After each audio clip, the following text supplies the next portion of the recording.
오 신실하신 우리의 아버지 하나님, 영화 31년도 그렇지만 앞으로의 31년, 또 앞으로의 31년, 어떻게 보면 벌써 꺼져가는 등불과 같고, 그럼에도 불구하고 제게는 하나의 소망이 있습니다. 교회는 예수께서, 우리 주님께서 피 흘려 세우신 곳이요, 주께서 친히 머리가 되시어 다스리시는 것인즉, 꺼져도 주님의 것이요 다시 켜져도 주님의 것이라 믿고 마지막까지 달려가려고 합니다. 뒤에 있는 것은 있고 앞에 있는 것을, 주신 것을 꼭 다시 붙잡으려고 오늘도 영화와 함께 성령님들과 함께 열심히 달려갑니다. 끝없는 소망과 희망을 우리에게 주셔서 우리로 하여금 우리가 성령 안에 사는 존재임을 오늘도 알게 하시옵소서. 예수님의 이름으로 기도드리옵나이다. 아멘. 아멘. 예수님께서 십자가를 지시기 사흘 전에 하셨던 예루살렘 성전에서의 마지막 설교입니다. 근데 그 전에 23장 말고 22장을 보면 얼마나 서기관과 바리새인들을 책망하셨는지 몰라요. 어마어마하게 책망하셨는데, 위선과 거짓과 외식으로 살아가는 바리새인과 사두개인들에게 정말 무시무시한 심판의 말씀을 계속 하셨습니다. 전에는 사순절 새벽 기도회 때 수요일날 우리가 이것을 늘 낭송했습니다만, 지금은 떨려서 너무 그 의미가 새로워서 쉽게 반갑습니다. 쉽게 그냥 넘어갈 수가 없어요. 주님께서 이렇게 말씀, 여러분, 제가 교회를 우습게 하는 사람에게 멱살을 잡았다 그러면 아유, 목사님 좀 참으시지, 어떻게 그러세요, 이런 소리가 절로 나오지 않습니까? 근데 우리 주님께서는 멱살을 잡는 정도가 아니라 그냥 채찍을 들어서 다 치시고 던지시고, 뭐라 그러셨는가? 22장에 보면요, 화 있을진저 외식하는 서기관과 바리새인들이여, 너희는 천국문을 사람 앞에 닫고 너희도 들어가지 않고 들어가려고 하는 자도 들어가지 못하게 하는도다. 이거 교회에 속한 모든 지도자들과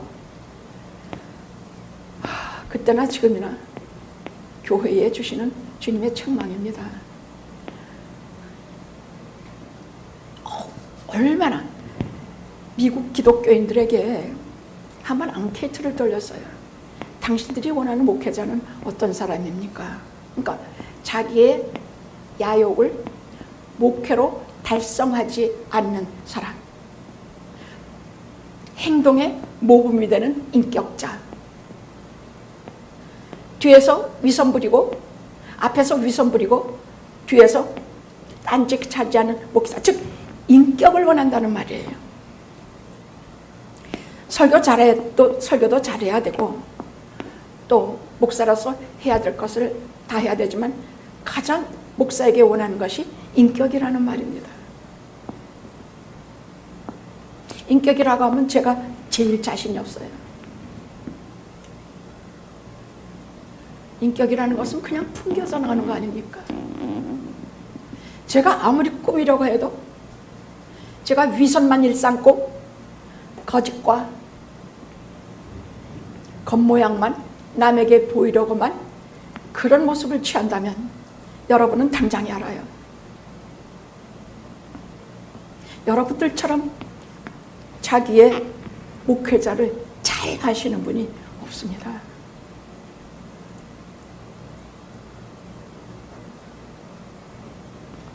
이 사람들은 천국에 들어가려고 주일날 와서 예배를 드리는 그야말로 순진하고 성실한 성도님들에게 그 위선과 거짓과 저는 다른 교회 사정을 잘 모르니까 잘 말씀드릴 수가 없습니다만은 제가 한 달에 한 번씩 만나는 제 친구 목사님들의 고백은요, 제가 가슴이 서늘해요. 큰 교회의 제일 문제는 너무 싸움하는 것이에요. 그게 너무 고집적인 것이에요. 전통이 싸움이에요. 한 4대째 목사님이 쭉, 제가 아는 한 4대째 목사님이 부임하시는데 그 4대 첫 번째 장로님들 또 싸우고 그 다음도 또 그 전통대로 싸우고 목사님이 아무리 바뀌어도 그 싸움은 절대로 끝나지 않아요. 그 싸움이 전통이라. 그 담임 목사님이 하시는 말씀이 장로님들이 전통이 없다고 말이에요. 교회에서 믿는 자들에게 본이 되어야 되는 전통이 없어서, 싸움하는 전통에는 준 것이 없어서 자기가 병든다 그래요. 빨리 하루라도 빨리 은퇴하고 싶다 그래요. 목사님 뭐가 좋아서 그렇게 31년간 지금까지 하고도 아직도 은퇴 안 하고 있느냐? 난 아닙니다. 전 아닙니다. 목사님들 잘못이 큽니다. 목사님들이 첫째 본을 보이셔야 합니다. 부엌에도 먼저 들어가셔야 되고 성도님들의 필요를 헤아려 주셔야 되며 사람도 몸소 본을 보여야 합니다. 사도 바울처럼 하셔야 합니다. 하나님 말씀을 좋은 것이나 듣기 좋은 소리나 듣기 싫은 소리나 가감없이 눈물 넣어서 가르치고 성도로서 해야 될 것은 꾸짖어서라도 해야 합니다. 우리는 교인들 눈치 보느라고 하나님의 눈치를 보지 못했습니다.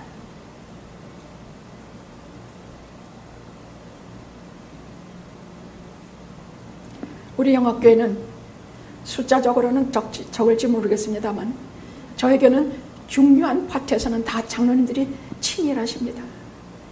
지난번 왔던 제 친구 목사가 그렇더만요. 영업교회는 장로님들이 친일하시더라고요.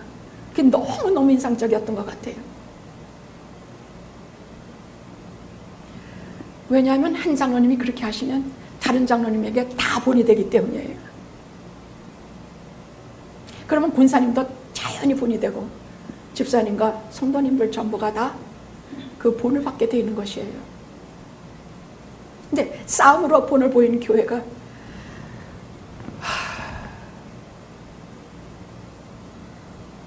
화 있을진저 서기관과 바리새인들아 너희가 잔에 대접에 겉은 깨끗이 하고 속은 온갖 더러움으로 가득 찼도다. 특히 우리 한국 사람들에게는 겉을 꾸미는 것이 너무 중요해요. 좋은 학교 나오고 좋은 직장 얻어서 돈 잘 벌고 교회도 사람 숫자 많고 교회당을 삐까번쩍하게 짓고 전부 우리들은 특히 한국 사람의 의식 깊은 속에는 전부 겉만 꾸미는 데만 치중하고 사는 삶이 성공한 삶으로 생각해요. 이거 진짜예요. 속이 어떤지 솔직히 관심 없어요. 속이 어떤지 관심 있는 것은 실제로 기독교인들밖에 없다고 생각이 들어요. 물론 저 사람은 속이 참 깨끗하고 참 정직하다 어쨌다 하지만은 그거 별로 중요하게 생각 안 해요. 한 사람을 평가할 때 그가 돈을 얼마나 잘 버는가, 그가 얼마나 것이 훌륭한가. 주님께서 긍휼하게 화 있을진저 겉만 꾸미는 서기관과 바리새인들아 너희는 휘칠한 것만 같다. 겉으로는 희고 아름다우나 속은 온갖 더러운 것과 썩은 뼈들이 가득 찼도다.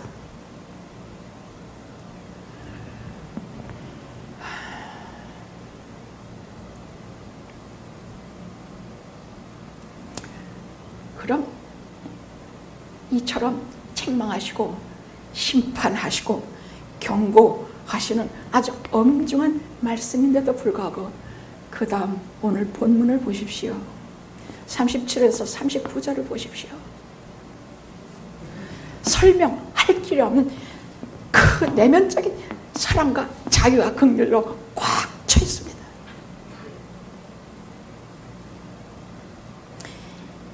예수님은 그 내면 깊숙이에 큰 사랑과 큰 자유와 큰 아픔을 가지시고 감난산 서쪽 비탈에 앉아서 그 도시를 내려다보면서 눈물을 흘리셨습니다. 우셨습니다. 성경은 우셨다고 하셨습니다. 예루살렘아, 예루살렘아, 네게 파송된 자들을 돌로 치는 자여, 암탉이 그 새끼를 모음같이 내가 네 자녀들을 얼마나 몇 번이나 수백 번이나 수천 번이냐 모으려고 얼마나 애썼는가. 그러나 너희가 듣지 아니하였도다.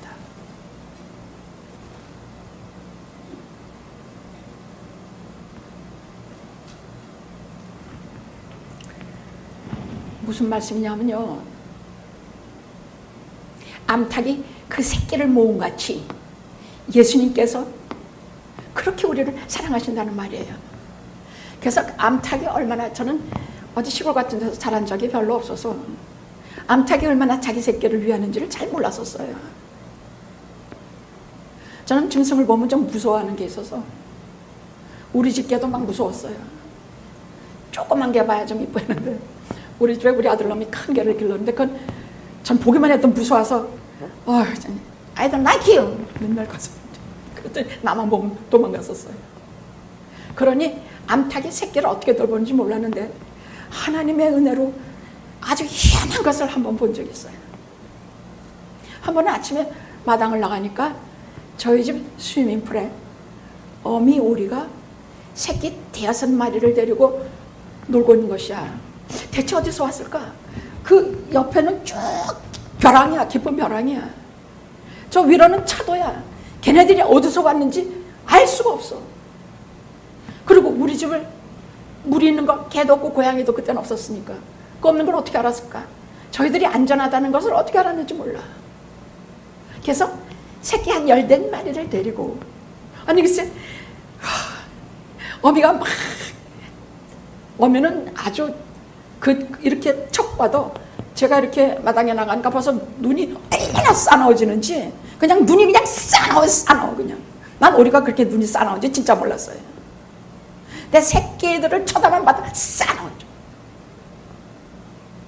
그래도 어떻게 할 수가 없어. 시시때때로 빵을 갖다가 거기 스위밍풀 주변에 좀 놔주고 또 했더니 차츰차츰 경계를 풀더라고요.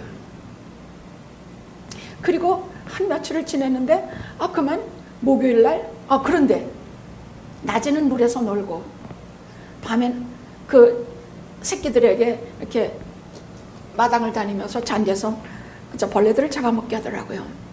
근데 제가 깜짝 놀란 것은 밤이에요. 어스름해가지고 이렇게 되니까 저는 정말 걱정이 됐습니다. 저는 어미라서 눈에 이렇게 곤두서고 막 시퍼런 눈빛을 본 적이지만 아니 그래봤자 애미고 새끼고 병아리고 전부 약한 존재가 아닌가 말이야. 새끼들은 하고 밥이고 어디서 도둑고양이라도 나타나서 그거 하나 잡아가면 그만이야. 쥐라도 나타나서 뜯어먹으면 그만이야. 더구나 저희 집에는요, 저희 집에 안에서 새를 길렀는데 우리 유리를 모르고 우리 새를 잡아먹으려고 큰 매 같은 게 떠서 확 유리로 돌진하는 것을 제가 2번 경험했거든요. 그러니 걔네들이 얼마나 바비겠느냐고. 그런데요, 아니 한번 이렇게 내다보니까 그 엄마 오리가 갑자기 하늘 확 날아올라가. 아니 난 우리가 그렇게 날아오르는 짐승인 줄도 몰랐는데 보니까 매 한 마리가 저기서 오고 있는 게야. 잡아먹으려고. 그 매를 향해서 달라붙는데 누가 이기겠습니까? 아무리 닭이나 오리가 매나 독수리를 이기겠습니까? 이기더라고요. 새끼를 가진 어미는 이기더라고요.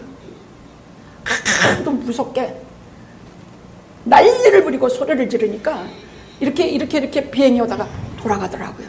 몇 번을 봤어요. 근데 밤에, 그럼 어떻게, 밤에는 제가 깜짝 놀란 건요, 그 11명의 새끼들을 다 지 날개 속에 다 품어. 하나 꽁지도 안 보여. 다 품었어. 그리고 몸이 이만큼 뚱뚱해져가지고 깃털로 다 덮고 반삭 자주도 않아. 제가 너무 신기해서 몇 번을 나가봤습니다. 자주도 않아. 그리고 미동도 안 해. 꼼짝도 안 해. 새끼들이 깰까봐.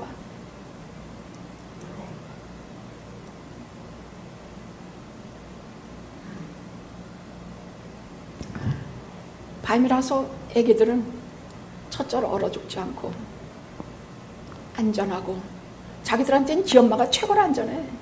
내가 볼 땐 그 오리도 이건 그야말로 아무것도 아닌 오리야. 근데 애기들에게는 최고로 안전해.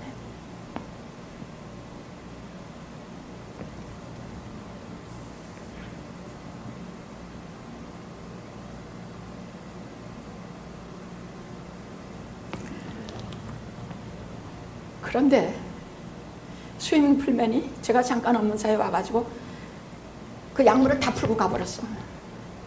그랬더니 새끼들이 하나둘 절반이 죽어나가. 내 눈앞에서 죽어나가대. 깜짝 놀라가지고 발을 동동동동 굴렀더니 애미가 한번 휙 어들고 없어져. 휙 하늘 사라져서 없어지더니 한참 만에 돌아와서 다시 나가보니까 다 없어져 버렸어. 대체 어디로 끌고 갔을까? 어디로? 근데 그 밤에 본 그 오리와 그 새끼들의 모습은요, 너무 연약하고 너무 모든 그 많은 대적들 앞에서 너무 밥이라서, 진짜 제가요, 그래서 할 수 없이 찬송을 불렀습니다. 쟤네들을 누가 돌봐주냐? 쟤네들을 누가 지키냐? 주 날개미 내가 편안히 쉬네. 밤이 어둡고 큰 바람 부나 아버지께서 날 지킬 줄 아니 겁내지 않고 잘 쉬리로다. 주 날개미 즐거워라. 그 사랑 끊을 자니요. 온 천지 만물을 하나님이 지으셨다 그랬죠. 오리 애미건 오리 새끼건 병아리건 다 하나님이 지으셨다 그랬죠. 공중에 나는 새도 농사도 안 짓고 지을 곳간도 없지만 하나님께서 먹이신다 그랬죠.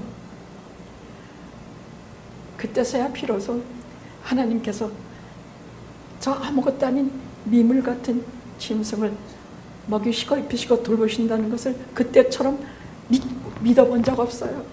아니면 저렇게 존재할 수가, 하루도 존재할 수가 없어요. 특히 병아리들은 애미가 없이는 단 한 시간도 존재할 수가 없어요. 애미가 잠깐만 따면 어디서 모이가 슬금슬금들 나타나서 내가 쫓지 않으면 다 잡아먹게 생겼더라고. 하나님께서 지켜주시지 않아요. 이 땅에 오리는 닭은 전멸했을 것입니다. 주님은 우리가 이렇게 잘 알 수 있는 비유를 들어서 당신의 사랑을 우리에게 설명하십니다.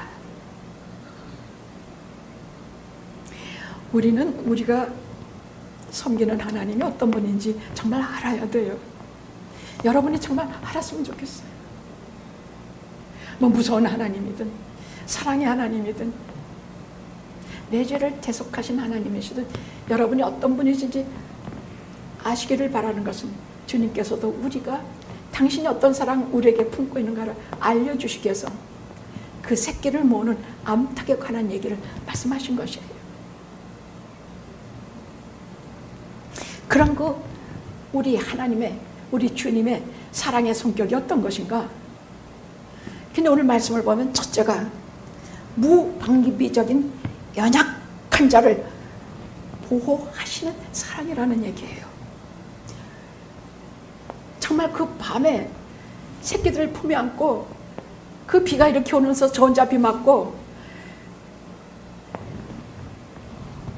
이 새끼들은 지 어미 없이는 단 일순도 살아낼 수 없어요. 그건 제가 눈으로 봤어요. 절대로 살아낼 수 없어요. 그런데 하나님께서는 그 병아리 무리들을 이스라엘이라 말씀하고 계세요. 신약의 교회라고 말씀하고 계세요. 이 병아리같이 무방비어 너무나 연약한 그 삐약거리는 그 한번 그 병아리 종아리 한번 봤습니까? 실보다 실같이 가늘어요. 그걸 또 잡아먹는 건 또 뭐냐? 뭐 튀겨 먹고 뭐 참새구이 하는 건 또 뭐냐고. 하긴 나도 어린 영닭 잡아먹었지만 말이야.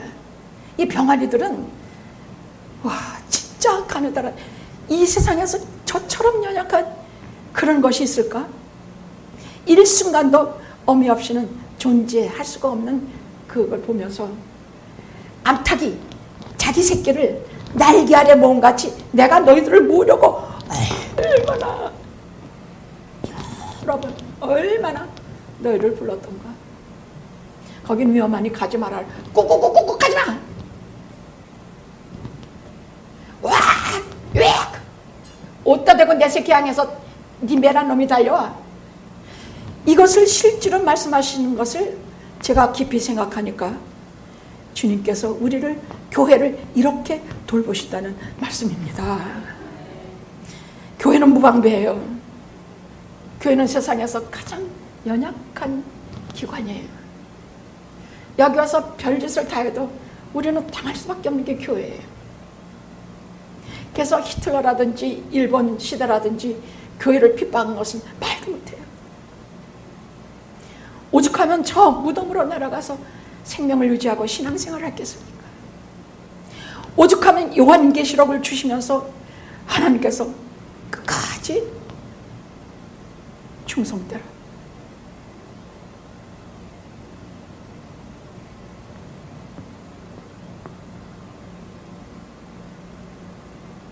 근데 문제는요, 이 연약한 병아리는 지가 얼마나 연약한 존재인지 절대 모른다는 것이에요. 엄마가 계시는 한 몰라.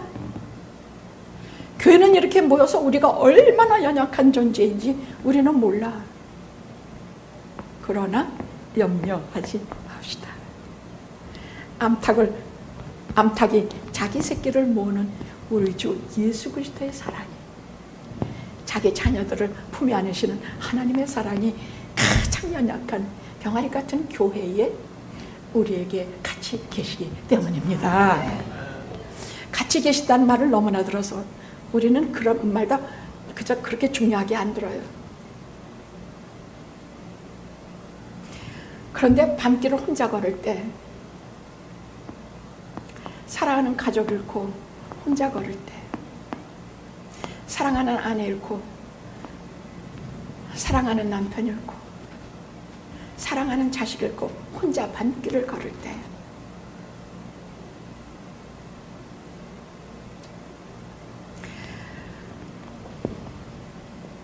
암탉이 자기 새끼를 모으는 것 같이 위태한 것을 면키하시고 폭풍우가 내게 임할 때 그 폭풍우와 맞서주시는 하나님이 계시지 않으면 우리는 이 세상을 살아갈 힘조차 없습니다.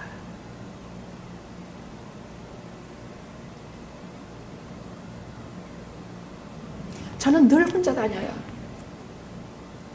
친구가 좀 있으면 좋겠습니다만은 중, 고, 등, 대학 시절에 친구도 다 헤어졌지만 어쩌다 만나도 저를 뭐라고 불러야 좋을지 몰라서 친구가 안 돼요. 야, 사석에서는 현철아 그래라. 공석에서는 그저 목사님 부르면 된다. 그랬더니 현철아 그러다 아이고 목사님. 아이 목사님거든. 예, 막 뭐 이러니까 본인이 혼란돼서 저하고 대화를 못해요. 그렇다고 목사가 높다는 것이 아닙니다. 하나님이 주시는 영적인 권위라는 얘기입니다.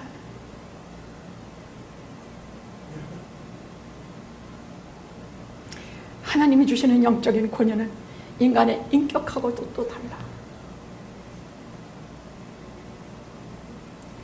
제가 아무리 죄 많고 더럽고 추해도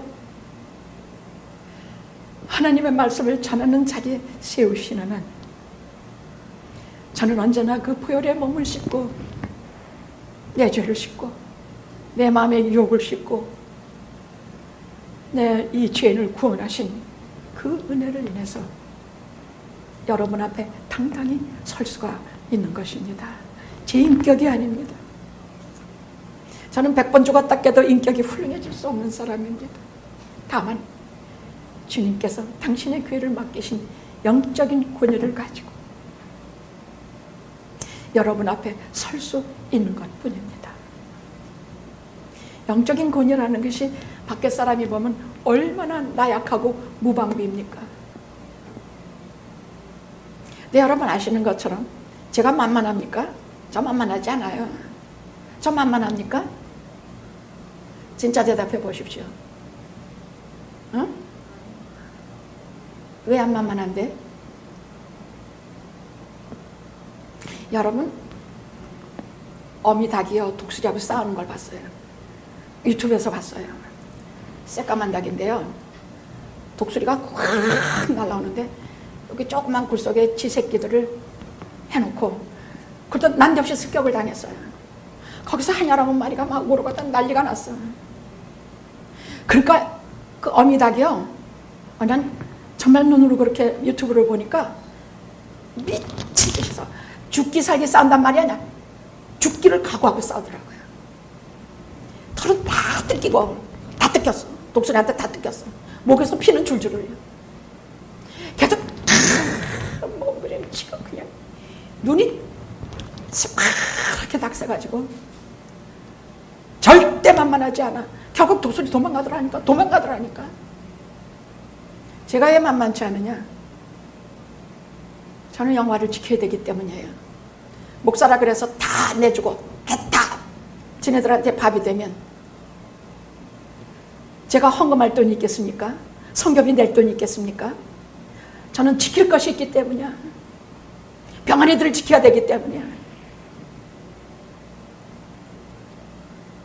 내 새끼, 네 새끼, 주님 주신 영적인 새끼 할 것 없이 다 지켜야 되기 때문이야. 전 그래서 만만하지 않아요. 절대로 안 만만해요. 지켜야 될 것이 있으면 만만치 않아요. 아무리 순한 어미닭도, 아무리 순한 수탉도, 큰 닭, 작은 닭, 암탉, 수탉 다 닭일 뿐이에요. 연약한 것일 뿐이에요. 독수리에 비교할 바가 못 돼요. 그런데 새끼가 있을 때 이겨요. 지켜야 될 것이 있을 때 이겨요. 그게 하나님의 법칙이라는 것을 알고 나서 그 밤중에 어린 것들을 데리고 미동도 않고 잘 먹지도 않고 새끼들만 먹이는 저 어미닭도 안전하리라. 그래서 주날개미 내가 편안히 그 안에 밤이 어둡고 큰 바람 부나. 그 찬송 다 진짜더라고. 찬송 한 줄 한 줄 그렇게 보면요, 너무너무 은혜가 돼서 눈물 없이는 오늘 아침에 나의 갈 길 다가도록을 부르는데 아이고 참말로 진짜 감사와 은혜의 눈물이 사정없이 흘러서 주체할 수가 없었어. 나의 갈 길 다가도록. 한 주일에 한 번씩 주일날 불렀던 찬송 하루에 한 번씩 부르십시오. 나의 갈 길 다가도록. 그 찬송 이번 주 내내 부르십시오. 478장이 몇 장입니까? 나의 갈 길 다가도록 434장 부르시고, 오늘 우리가 아침에 불렀던 예배 때 불렀던 478장 주날개 및 내가 편히 그 안에 비바람 부나 내 아버지께서 날 지킬 줄 아니 겁내지 않고 잘 쉬리로다.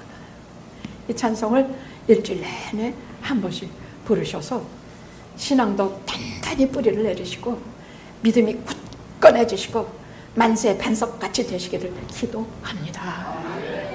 그래서 조금만 해도 겁내고 조금만 해도 도망치고 조금만 해도 뭐 이렇게 시험 당하면 그런 성도 되지 맙시다. 주님 오실 날이 진짜 오세요. 주님 제 볼 때는 뭐 언제 올지 모르지만은 오실지는 모르지만은 주님께서 오신다고 약속하셨어요. 너희는 마음에 근심하지 말라. 내가 가서 너희를 위해서 처소를 예비하고 내가 다시 와서 나 있는 곳에 너희를 영접하리라. 내가 다시 와서 이 말씀을 우리가 딱 붙잡고 살면서 주님 오실 때까지 우리가 어떻게 살아야 되는지를 우리가 좀 많이 생각해야 되겠습니다. 무방비적인 연약한 자를 보호하시는 사랑의 그 첫째입니다. 우리 주님의 사랑은 어떤 사랑이냐? 인내하는 사랑입니다. 뭐 인내하시지 하지만 만약 인내하시지 않으셨으면요, 우리 매 순간 벼락 맞아 죽을 일이 한두 개도 아니에요.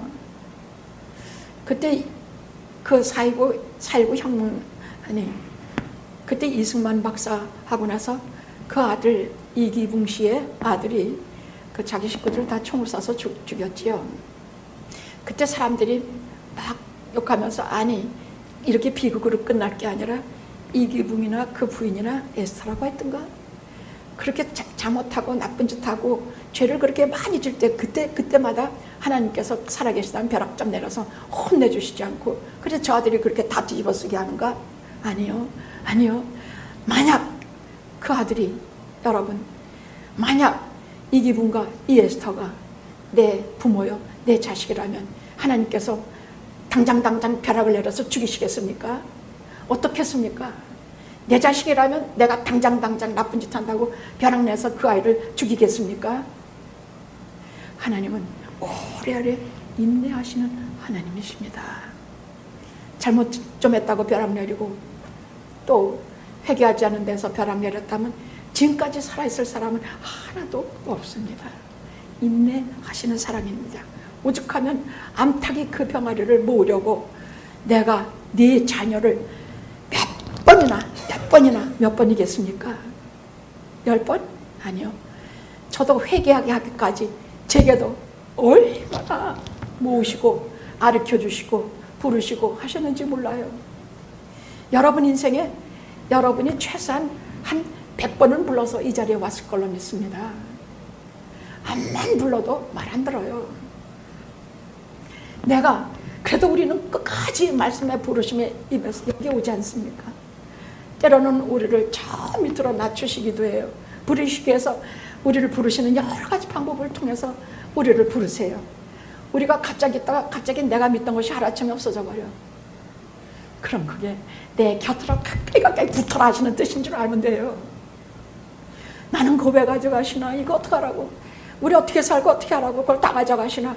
막 이러고 많이 속으로 말은 목사가 차마 시험 들까봐 말을 못했지만 얼마나 걱정하고 했겠습니까? 그래서 나중에 가만히 생각해 봤어요. 그걸 왜 가져가셨을까? 왜 내게 절대 위기에 처하게 하셨을까? 그것은 내게 가까이 모으려고 내가 모으려고 내게 여러 가지 주는 것 중에 하나가 고통과 고생과 상실이다. 그러면 우리가 뭘 잃어먹었다든지 우리가 믿던 것을 혹시 잃었다든지 그러면 즉시로 하나님께서 내게 더 가까이 와서 붙어라 하시는 말씀으로 하시면 됩니다. 내가 죄가 많아서 이런 일을 당하지 아닙니다. 그런 식으로 주시는 적은 없습니다. 물론 잘못하면 벌은 주세요. 그러나 곧 돌아보시고 지키시고 우리를 회개하게 하십니다.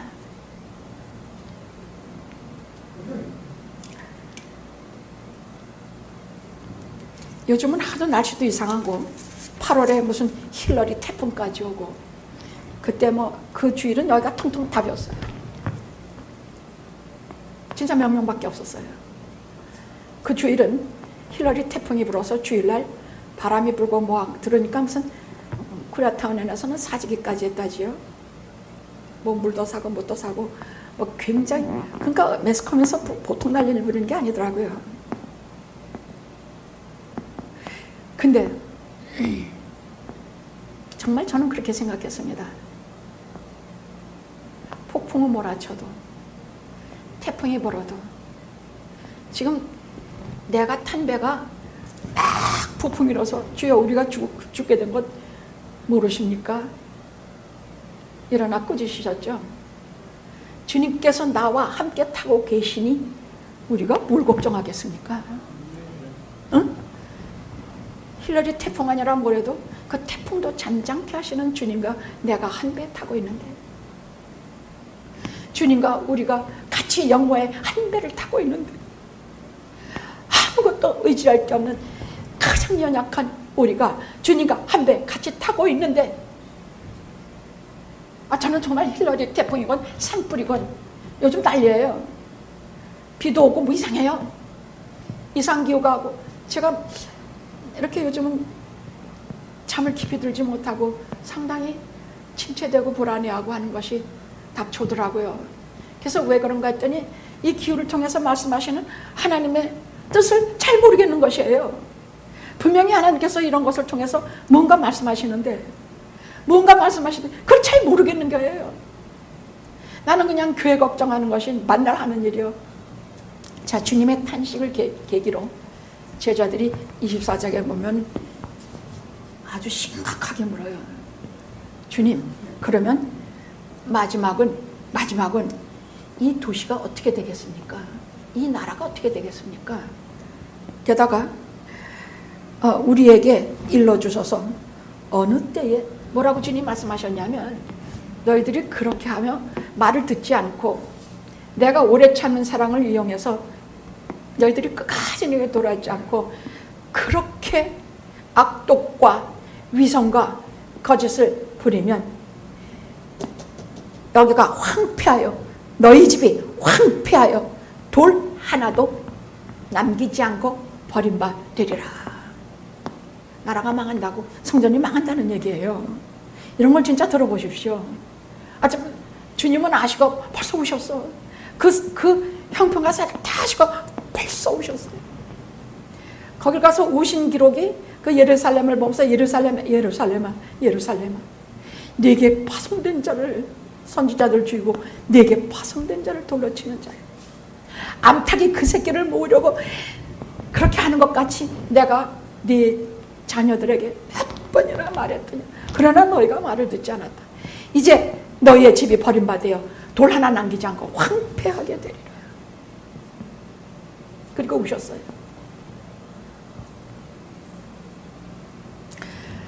성경 기록에는 아니지만 요세푸스라는 역사학제 기록에는 그 이스라엘과 유다의 마지막을 이렇게 기록하고 있습니다.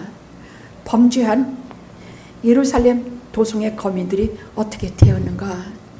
예수님을 일단 못 박아 죽였고 그 믿는 자들을 색출하여 대대적인 기독교 박해를 자행했습니다. 로마군이 예루살렘을 공격하기 전에 예루살렘 거민들은 서로 싸우고 패가 갈라져서 서로 무지무지 싸우기 시작을 했습니다. 밤낮으로 싸웠습니다.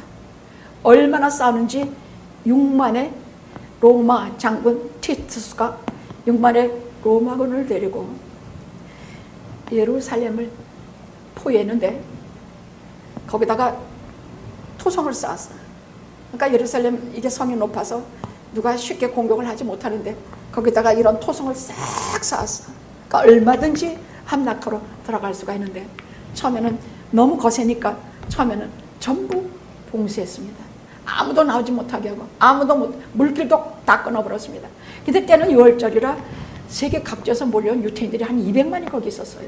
그러니까 200만이 물 먹고 무슨 물을 마시고 서로 거기에 보면은 자기 어린 아이를 잡아먹고 서로 그렇게 했다는 기록이 나옵니다. 돌 하나도 남기지 않고 로마 장군 티투스에서 예루살렘은 다 성전도 망하고 나라도 망했습니다.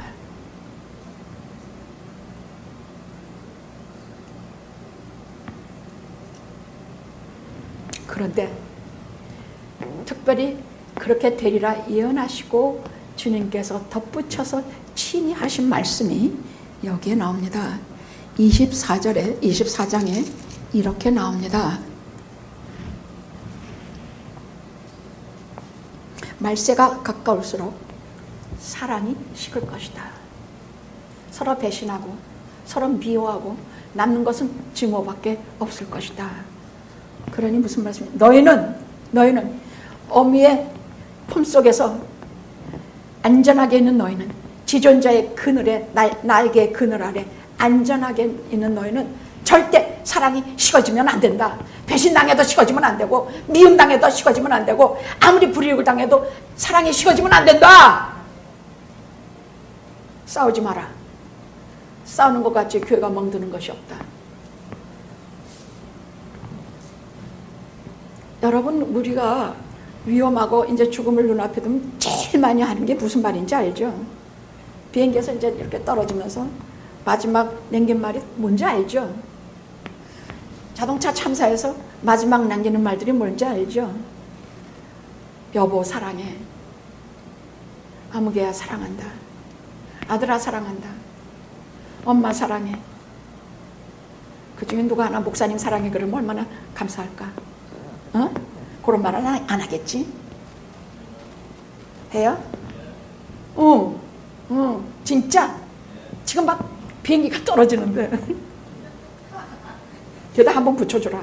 엄마 사랑해. 누나 사랑해 하고 목사님 사랑해 하나는 붙여주라.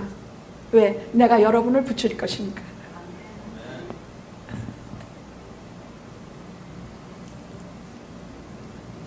두 번째는 믿음을 온전히 하라 부탁하셨습니다.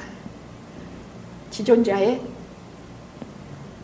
사랑의 날개 아래 거하는 자는 온전한 믿음을 가지라 이렇게 부탁하셨습니다. 그래서 초대교회는 주님이 곧 오신다는 희망과 용기의 상징으로 인사를 서로 만나서 인사하면 꼭 이렇게 말했습니다. 마라나타, 주가 오신다. 주여 오시옵소서. 주여 오시옵소서. 마라나타. 그렇게 서로 인사했습니다. 우리가 믿음을 온전히 가질 때, 소망을 가질 때, 주님께서 오신다는 것을 온전히 가질 때 여러분도 만나시면 그렇게 인사하십시오. 믿는 자들의 인사는 두 가지입니다. 하나는 샬롬, 평안하십시오. 둘째, 마라나타, 주님께서 오십니다. 주님께서 지금 그 먼 길을 걸어서 오시고 계시는데 저는 그렇게 생각을 해요. 빛의 속도로 9만 년이 걸리는 그 길을 지금 다시 와서 재림하시기 위해서 걸어오신다고 저는 가끔 생각을 해요. 그러실 분 아닙니까? 걸어오시고 있는데 우리가 여기서 뭐 하겠습니까? 주님 맞을 준비를 해야 되겠죠? 주님 맞을 준비가 뭐겠습니까? 뭐라고 생각하십니까? 첫째, 절대 끝까지 사랑을 갖고 계셔야 합니다. 하나님 사랑, 이웃 사랑, 그 사랑을 갖고 계셔야 합니다. 둘째, 말세에 내가 믿음을 보겠느냐? 믿음을 온전히 굳건히 뿌리 깊게 간직하고 계셔야 합니다. 그래서 뭐라고 말씀하셨느냐? 13절에서는 끝까지 견뎌야 합니다. 사랑하며 견디고 인내하며 견디고 소망바라며 견디며 끝까지 견디는 자는 구원을 얻으리라. 24장 13절의 말씀입니다. 영화에서 전능자의 사랑의 그늘에서 지진이 막 아침마다 흔들고 팬데믹이 또 이런 변이종자가 온다 하고 또 무슨 뭐 이런 온갖 천재지변이 인다 할지라도 지존자의 사랑의 날개 아래 어미 품속에 있는 병아리들처럼 안심하시고 사랑하고 믿음 키우며 끝까지 견디시길 기도합니다. 기도하시겠습니다.